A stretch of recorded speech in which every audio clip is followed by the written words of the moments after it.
நாம் சத்துருவோடு போராடுவோம் என்றால், நமக்கு எதிராய் வருகிற அந்த அந்தகார சக்திகளோடு நாம் போராடுவோம் என்றால், நித்திய ஜீவன் நமக்கே.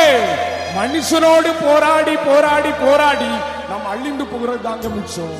ஆனா சத்துரு அழகாய் நம்முடைய தந்திரத்தை பயன்படுத்தி இவர்களோட போராட வைத்து நாம் ஆவிக்குரிய வாழ்க்கையில நாம் அழைக்கப்பட்ட நோக்கத்தை நிறைவேற்ற முடியாத அளவுக்கு அவன் செய்து வைத்துக் கொண்டே போகிறான். ஹல்லேலூயா, ஹல்லேலூயா. அப்ப தேவ ஜனங்களே, தேவன் அழைத்த அழைப்புல நல்ல போராட்டத்தை பிடித்துக் கொள்ளும்படியாய் இந்த சத்துருவின் கிரியைகளோடு நாம் போராட வேண்டியது அவசியமாய் இருக்கிறது. ஒரு மனிதர் இப்படியாய் சொல்லுகிறார் பாருங்க, மனிதனுக்கு வருகிற போராட்டங்கள் சிறியதே, அதை கையாளும் விதமே அந்த போராட்டத்தை தீர்மானிக்கிறது. சத்துரு கொண்டு வருகிற இந்த பிரபஞ்சத்தின் உலகத்தில் உள்ள அந்தகார சக்தி கொண்டு வருகிற போராட்டம் நமக்கு சிறியது. வான மண்டலத்தில் உள்ள அந்த பொல்லாத ஆவிகள் கொண்டு வருகிற அந்த போராட்டம் நமக்கு சிறியது. இதை நம்ம கையாளும் விதம் தான் நம்மளுடைய நித்திய ஜீவனை நாம் தகுதி உள்ளவர்களாய் மாற்ற முடியும். ஹல்லேலூயா, ஹல்லேலூயா.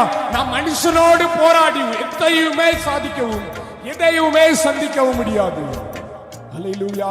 நாம் அழைக்கப்பட்ட அழைப்பில், நித்திய ஜீவனுக்கு உண்டான அழைப்பில் நாம் முடிவு பரியந்தம் கடைசி வரியையும் நாம் நிற்க வேண்டும் என்றால் அந்த தீய சக்திகளோடு போராட வேண்டியது அவசியமாகவே இருக்கிறது.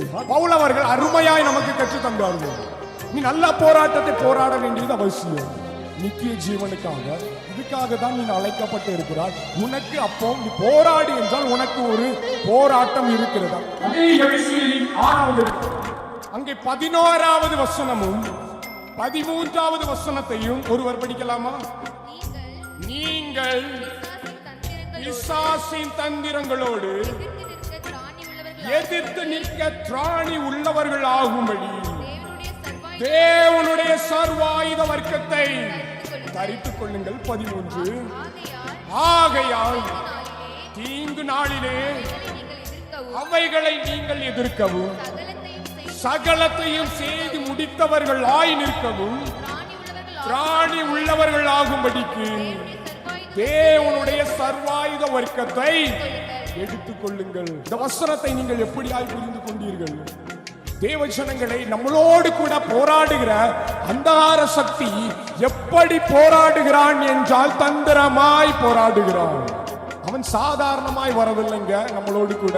அவன் தந்திரசாலி, தந்திரமாய் போராடுகிறான். உங்கள் இருதயத்திலே சற்று சிந்தித்து பாருங்க. நமக்கு ஒரு ரகசியமான ஒரு காரியம் இருக்கு என்றால் அதை மனுஷனுக்கு முன்பாக சொல்லவே நம்ம பயப்படுகிறோம். மனுஷனிடத்துல நம்ம சொல்லவே மாட்டோம். ஏன் சொல்ல மாட்டோம் என்றால், இந்த மனுஷன் என்னுடைய திட்டத்துக்கு நேராய் தந்திரமா செயல்பட்டு அந்த திட்டத்தை அவன் தடுத்து விடுவான் என்று மனுஷனிடத்துல நம்மளுடைய காரியத்தை, அநேக காரியத்தை நம்ம சொல்ல மாட்டோம். ஐயா, அழிந்து போகிற இந்த மனுஷனுடைய தந்திரத்திற்கே நம்ம எதிர்த்து நிற்க முடியவில்லை. கண்ணுக்கே தெரியாத ஒரு அந்தகார சக்தி தந்திரம் செய்கிறான். உங்களுடைய இருதயத்தில் நீங்கள் புரிந்து கொள்ளுகிறீங்களா? கண்ணுக்கு தெரியக்கூடிய அந்த மனுஷனுடைய தந்திரத்திலிருந்தே நாம் மீண்டு வர முடியவில்லை. என்னுடைய திட்டத்தை இந்த மனுஷன் தடை பண்ணுவான் என்று தன்னுடைய ரகசிய காரியங்களை அவனிடத்தில் நம்ம சொல்ல மறுக்கிறோம். ஆனா அந்தகார சக்தி, நித்திய ஜீவனுக்கு விரோதமாய் போராடுகிற அந்த சக்தி உங்களுக்கும் எனக்கும் விரோதமாய் அநேக தந்திரத்தோடு இன்றும் இன்னைக்கும் நாளைக்கும் இனிமையும் போராடி கொண்டே இருக்கிறான் ஜனங்களே.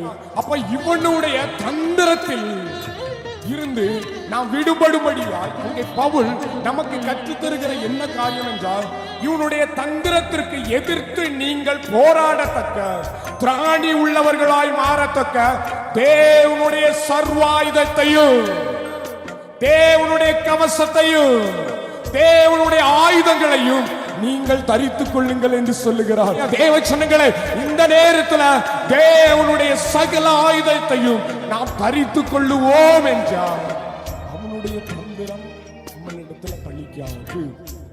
ஹல்லேலூயா. எத்தனை பேருங்க விசுவாசிக்கிறீங்க? ஹல்லேலூயா. அவனுடைய தந்திரம் நம்மளிடத்தில் ஒன்றுமே செய்யாதுங்க. இங்கே 11வது வசனத்தில் அப்படியாய் சொல்லுகிறார். 13வது வசனத்தில் அவர் எப்படி சொல்லுகிறார் என்றால், தீங்கு நாள் வரும்போது அவனை எதிர்த்து நீங்கள் போராடத்தக்கதாய் சர்வாயுதத்தையும் நீங்கள் எடுத்துக்கொள்ள வேண்டும் என்று சொல்லுகிறார். இப்ப பவுல் தெளிவாய் நமக்கு ஒரு காரியத்தை கற்றுக் கொடுக்கிறார் பாருங்க.